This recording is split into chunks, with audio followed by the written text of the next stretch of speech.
Welcome to the Interactive Body Balance Radio Show for health and fitness tips.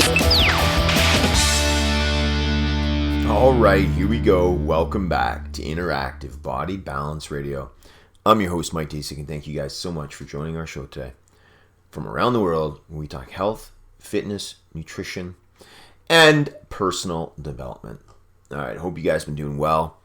And approaching Christmas time, and I know it's busy for a lot of people in business and, with family, with this COVID crisis that's going on, the pandemic. So life happens, and my job, I feel, is to keep you guys up to speed on the latest in health and the latest in the emails and questions I get daily. So I know if I'm getting a lot of emails and questions on stuff, I know other people must be feeling it or asking it or wanting to think about it, and they're having those issues too. So that's why I do these shows, right? To get it out there and to give you guys the ability to see what I see from working with hundreds of different people all over the world and just getting information. So hope you're all well. I hope you're staying well. Always keep the faith, keep the hope, keep the passion going, as you know, and we will all get through this separately and together, right? You all have your own issues, and collectively people will get through it together. All right. I was reading, I got this email. I think I got three different emails on this one topic. So I said, okay, I'll do a little podcast on it. But up to 40% of people that get diagnosed with this pass away. That I didn't know that number, right? So 4 out of 10 depends on the country you're in, but 38%, 37%, 40% people, and it is sepsis, right? I don't know if anyone has known about this or what sepsis is, but sepsis is a serious, infection in the body. Symptoms are not directly caused by germs. They're caused by the chemicals that the body releases in response to that infection. A lot of the symptoms and fever, hypothermia, heart rate greater than 90 beats per minute, fast respiratory rate, edema, high blood glucose without diabetes, right? Those are stage 1 sepsis symptoms. And again, there are technically 3 different stages: sepsis, severe sepsis, right? And then the last one, septic shock. And, many medical symptoms as sepsis gets worse. People can get high blood cell count, elevated plasma, so C-reactive protein, low oxygen levels, etc., right? The infection, we mentioned infections that can lead to it. There's different types of infections: skin, gut, lungs, urinary tract, kidney infections, and, some germs that often cause sepsis, because I see these when we run labs on people. You get staph infections, E. coli infections, streptococcus, so strep, fungi, protozoa. You get the point. And again, one of the labs I run, GI maps on people, can actually look for these infections. But these infections, can start leading to more serious issues, as I just mentioned, and that people can have a hard time with this. And then people with greater risk of sepsis blood infections include those with HIV, AIDS, cancer, people taking drugs that suppress the immune system, like steroids, very young children, babies, elderly, obviously, and you get the point there, right? It's also not uncommon for sepsis to develop when someone is already in a hospital. The hospital settings have a lot of different other infections running around, and you guys get the point.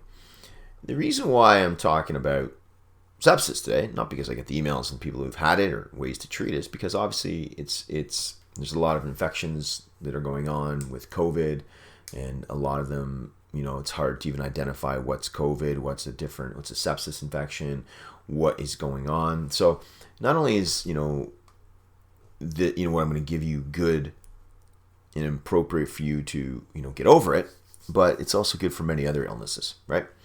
And I'm not going to give you what doctors would prescribe to you. They do their job very well, and they can give you many things that will help you along. There's different therapies and modalities that they do. So you can just look that up. I'm looking at it right now, but I am not going to go through the one page of conventional ways. I will give you some things that have worked for people to get better things that work for people to heal.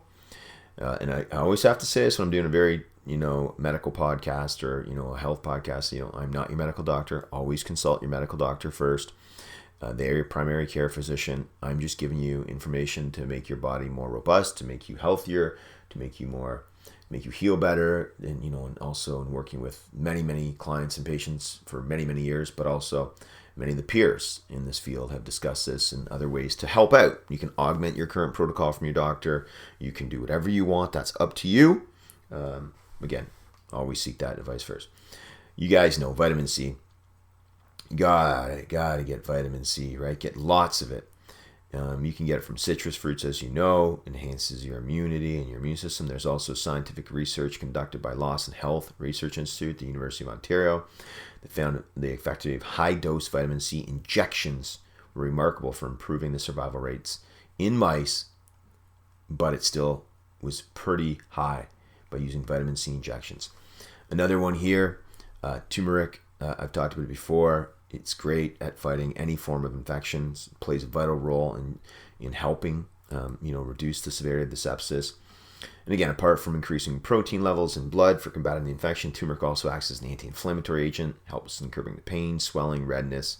So get your turmeric. Warm water would help. Very good. You guys know I have that all the time in my cupboard. So I don't have sepsis, but I have turmeric all the time in shakes cupboard. And I got everything. I got many forms of it, okay? Thiamine, also known as B1 injections. There's a study published by the American College of Chest Physicians that found that the combination of hydrocortisone and intravenous vitamin C and B1 supplementation was effective in preventing organ dysfunction, especially with patients' kidneys. So thiamine, B1. I've went through vitamin C, turmeric, B1 injections, okay? Probiotics, they can help prevent and reduce sepsis infection. I've talked about probiotics so much, I don't even want to go into it, but probiotics are very good. It's funny when we run a test on people and find out what they're deficient in, we can actually isolate the probiotics they need more of and give them more of those strains, right? Bifidobacterium, Lactobacillus, Akkermansia, you guys get the point, right? There's ways to do it. Run a test, find out what you're deficient, and boom. Another one, zinc and selenium. Everybody knows I've talked about those for the thyroid, talked about those for immunity. Being low in one or both of those minerals means you have a greater risk for infections and can compromise immunity. Get lots of zinc. You can get it many different ways. I've talked about it before. You guys need it. It's good. It's funny. Here's one I also found here. Propolis, right? Propolis. What's propolis? It's produced by the honeybees. There's lots of studies in showing propolis being good in the treatment of septic shock. But I love bee pollen, royal jelly, and propolis. I've been on this for 25 years. You guys know, if you've been a long-time listener of this show, I've been taking propolis and bee pollen and royal jelly for years. It is great at building up your immune system and keeping you healthy throughout the winter, but also for infections. All right, there's a whirlwind 8 minutes. I hope you guys like some of the tips if you have any kind of infections, but also, sepsis. Again, when you just look at the numbers, right? It's crazy. Look them up. 40%. So I want you guys to stay healthy. I want you to stay well. I want you to stay in really good condition. That's why I do the show. First book, The Transformation from Within. It's free on the website. MikeDaciuk.com. MikeDaciuk.com.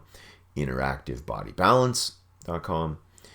You can always email us. I get the emails, like I said, daily. info@MikeDaciuk.com. And you can just reach us there. This is why we do it, folks. Instagram is Mike Daciuk.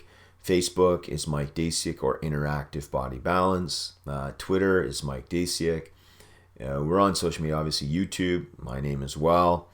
We're all over. You guys, we put different content out. I know on Instagram I put some good labs out there. I put some good supplements. Again, no affiliation. I don't make a dime off of them. I just say, hey, here's a lab we used. Here's a supplement we use for a client with, let's just say, rheumatoid arthritis or other issues, many issues. I think they're very good. I talked about Quicksilver before, microbiome labs. These are just really good labs that most people don't know about that you could get really well. I was talking to a client last night. He's like, Mike, supplements have made, obviously food, guys. Food's always number one. I don't need to say that. Well, maybe I do, if you know me, but supplements can help a lot of people, especially targeted supplements. They can help people. It's just a fact.